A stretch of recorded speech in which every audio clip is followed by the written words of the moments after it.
The test is in 4 parts: Part 1, Part 2, Part 3, and Part 4. Now look at Part 1. Part 1. You will hear part of a lecture about studying history. First, you have some time to look at questions 1 to 3.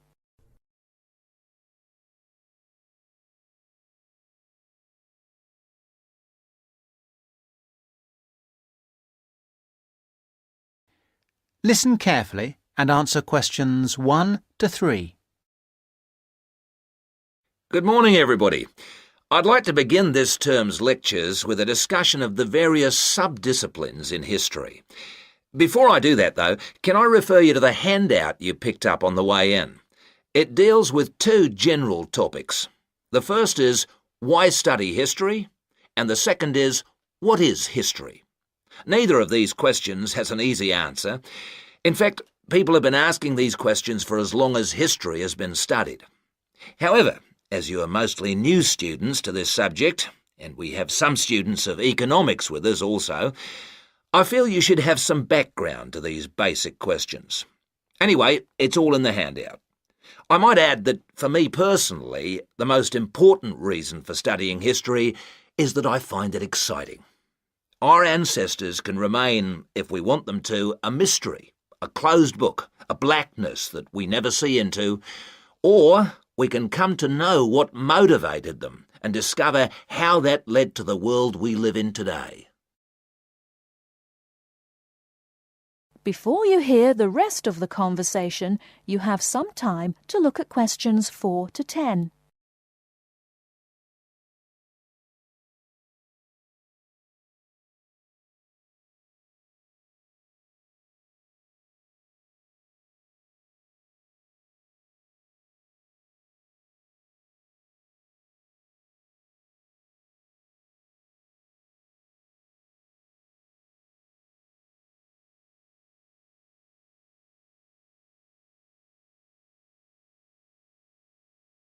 Now listen and answer questions 4 to 10. Now answer questions 4 to 10. You who have chosen to pursue the study of history are very fortunate. This is a time when we can talk not just about history, but histories. Traditionally, history was seen as one subject, and the subject matter was clear. It was about kings and queens and wars. Additionally, it was about states and empires, or groups of states. This is what we now call political history. The subtopics were the parts of the world, for example, the history of China or of France. History has moved on somewhat, and we can learn a lot about current views of history by looking at the proposed lecture topics in our leading universities. In fact, you'll see that even the simplest definition of history, that it is about what happened in the past, is up for grabs. Some of the more, how shall I put it, progressive areas of study are as much about what should happen in the future. One example of this is the field of postmodern history. Likewise, feminist history looks at the past to make sure the future will be different, and it uses the past to assist in its efforts to make the future as it wants it to be. Somewhere in the middle of these 2 extremes lie a range of areas of study which have developed over the modern period, replacing the traditional idea of political history. These are by now mostly well established. You can study social history or economic history. Social history asks about the ordinary people and their lives, not just their daily lives, but their contribution to changes in our society. Ordinary people have desires and wishes which they try to put into effect, and this has a massive effect on social development which was not fully understood in the traditional study of history. By the way, one area of traditional history which I forgot to mention, but which has had a resurgence of interest in recent years, is the area of military history. This was, of course, of great practical use in more violent times, and unfortunately has become of increasing use and interest, academically and practically, in our own times. By the way, there is a new series of lectures on military history in our department, as if to demonstrate the truth of what I've just said. Ethnic and multicultural history are further examples of kinds of history which, like social history, differ from the traditional forms. Ethnic history is a modern concern which concentrates on the value systems and beliefs of a people, usually a minority people, which were ignored in the rapid forward march of the rich and powerful nations and states. How various ethnic groups live together and how their traditions change and develop is the subject of its contemporary cousin, multicultural history. In sum, as I said, you are fortunate to have such a wide choice of things to study in the fields of history. Choose wisely. And finally, it only remains for me to wish you good luck in your studies. That is the end of part 1. You now have half a minute to check your answers.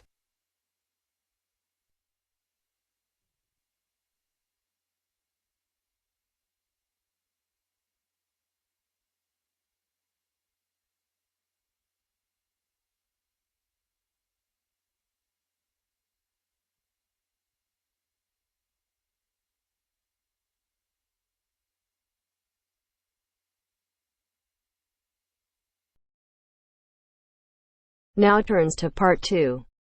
Part 2. Hear a discussion between a college receptionist, Denise, and a student named VJ about learning a language. In the first part of the discussion, they are talking about the course VJ will study. First, you have some time to look at questions 11 to 17.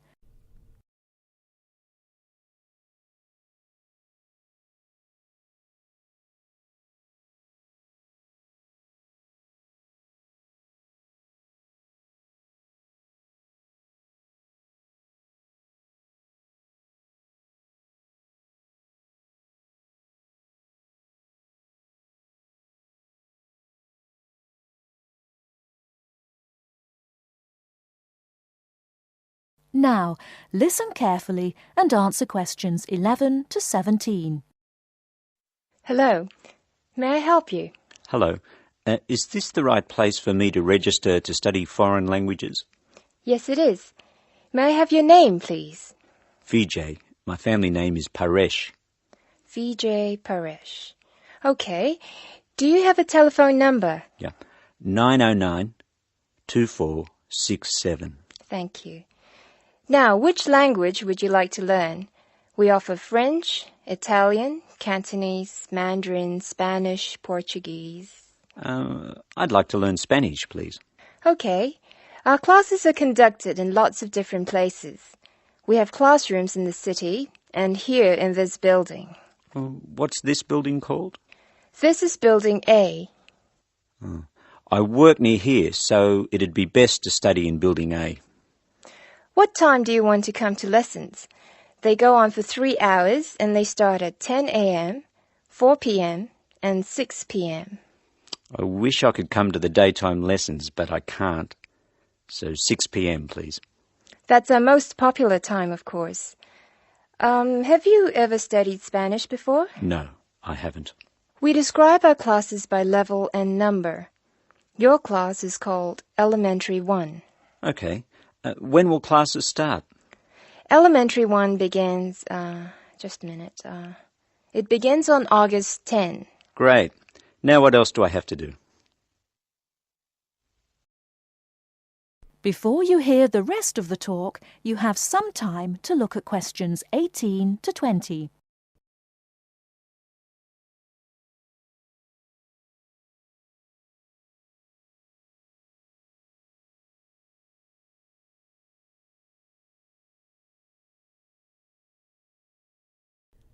Now listen and answer questions 18 to 20. I'm sorry, Vijay. What were you saying? I wanted to know what else I had to do. Oh, of course. Please go to the building on the other side of Smith Street. I want you to go to the reception area first. It's just inside the door on the left as you enter from Smith Street. Give them this form. Okay. Do I pay my fees there? No, but the fees office is in the same building. Go past the escalators and you'll see a games shop. It's in the corner.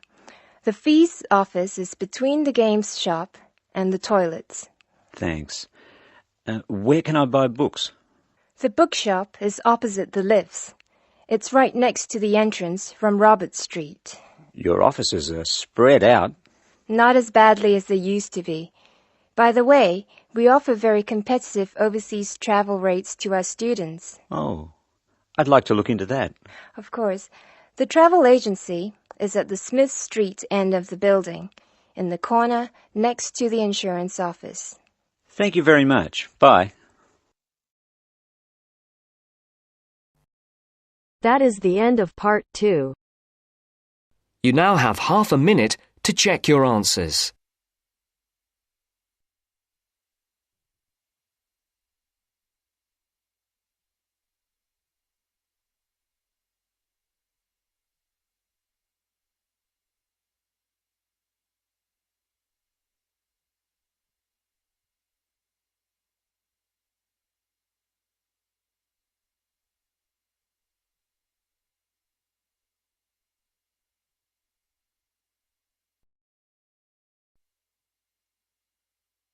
Now turns to part 3. Part 3. You will hear a discussion between students Maria and Jack.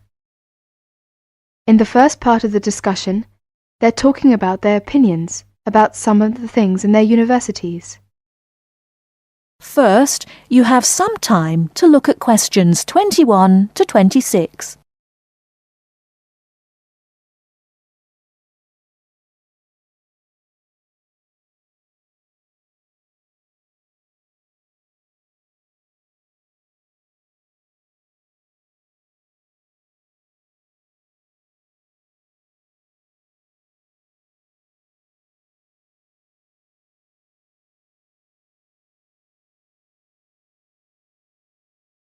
Now listen carefully and answer questions 21 to 26.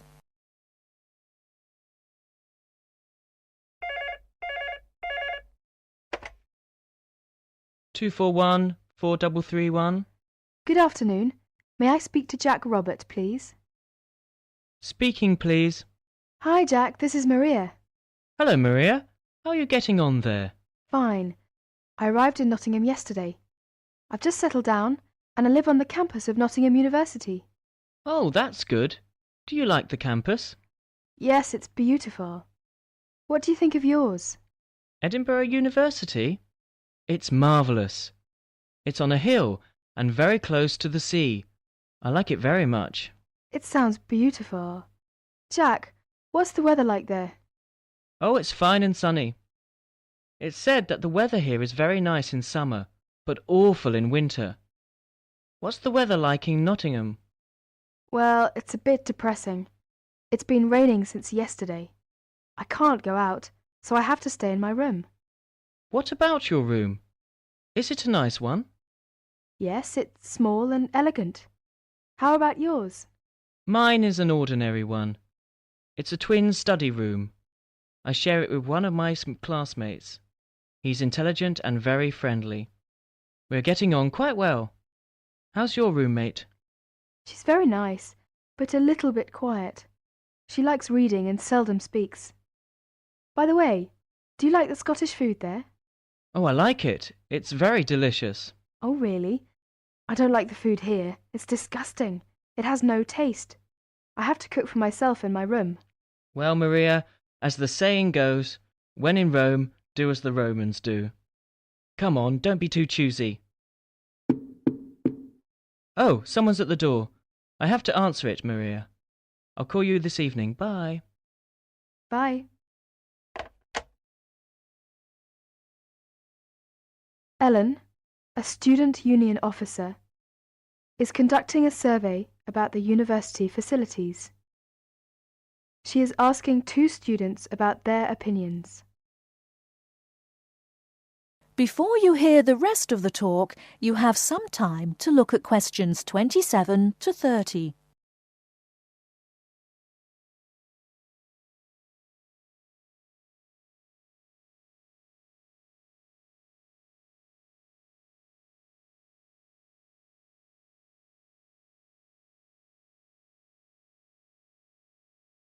Now listen and answer questions 27 to 30.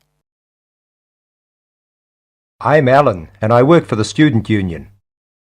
Now, I'd like to hear your opinions about a few things in the university. We've asked for some volunteers to help us conduct this survey into how satisfied students are with the university facilities. First of all, let's take the lecture rooms. We could score them, for instance, 1 is excellent, 2 satisfactory, 3 rather poor, and 4 really bad. Robert, you first, please. What do you think about the lecture rooms here? Not so good, I'm afraid. I would score 3. They're too small for one thing. Sometimes we can hardly find a seat. Yes, but that doesn't happen very often. Personally, I think they're all right. They're comfortable, and the acoustics are quite reasonable. It doesn't matter where you sit, you can always hear the lecture. I would give 2 for them. How do you feel about the car parking facilities? Are they adequate? You must be joking! I can never find a car parking space when I need one, and when I finally do, it's a very long walk to the university's teaching building. I'd give it a 4. I'm afraid I also agree. We need more car parks urgently. This is perhaps one of the major shortcomings of this campus. It gets a 4 from me as well. I come to the university 20 minutes early, just so I can drive around looking for a parking space. What about the computer centre then? I think it's first class. The software base contains a large selection of learning programs, language games, and word processing facilities. I would give a score of 1. I quite agree with you. It's very modern, and also under the supervision of qualified staff who can offer help to us while we work, should we need them. Oh, good. Well, what do you think of the library facilities? Let's say the periodical room first. Well, I've scored that 3. I'm sorry to have to say, but, I think the room has poor lighting, and I'm disappointed about that. I've given it a score of 1. As far as I'm concerned, it's excellent and well stocked. Thank you, Robert and Mary.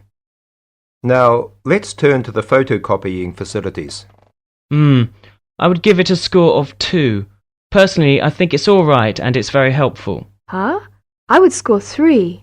I think it's too expensive for photocopying, and there are not enough machines. Sometimes we have to stand in a line. Okay. Now, let's talk about the... That is the end of part 3. You now have half a minute to check your answers.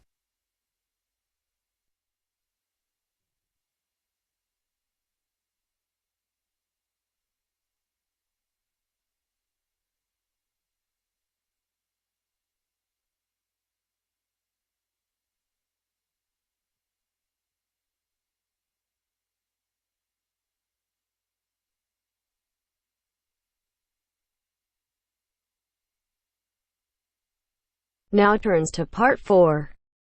Part 4.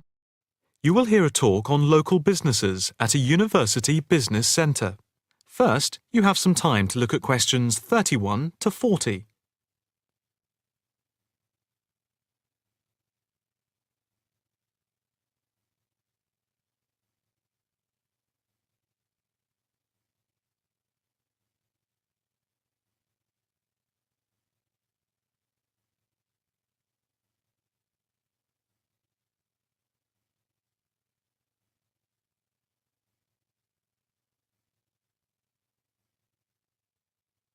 Now listen carefully and answer questions 31 to 40.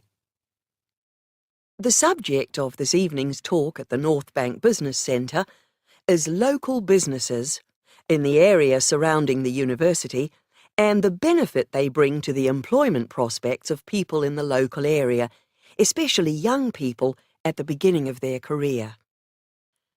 We established the centre in response to approaches from several business people in the area who had wanted to start up new businesses, but who had not managed to find any help locally and did not know where to turn. Moreover, they had all, without exception, come up against enormous bureaucratic obstacles. We therefore invited them in as a group to meet the members of the department and the students. Stemming from that is the centre. which now focuses mainly but not exclusively on business startups. Just after the centre was set up, snapshot research conducted by the department over the telephone gave some startling results. The information about local businesses revealed that 3 out of every 10 local business startups that we could collect information on had failed within the first 6 months, and another 5 had gone within the year, leaving only 2. The most common reasons given for the business's closing were, first, high rents, which are 33% higher than the national average due to the area being very central. Second, lack of knowledge about grants, basically because of ignorance about how to access them. And thirdly, a lack of business support, because they did not know where to obtain advice from. Since the centre came into existence 3 years ago, we have helped change this climate of failure. The current statistics show a remarkable turnaround in the fortunes of local businesses. And now, after a year, only 2 businesses close out of every 10, compared to 8 before the centre was set up.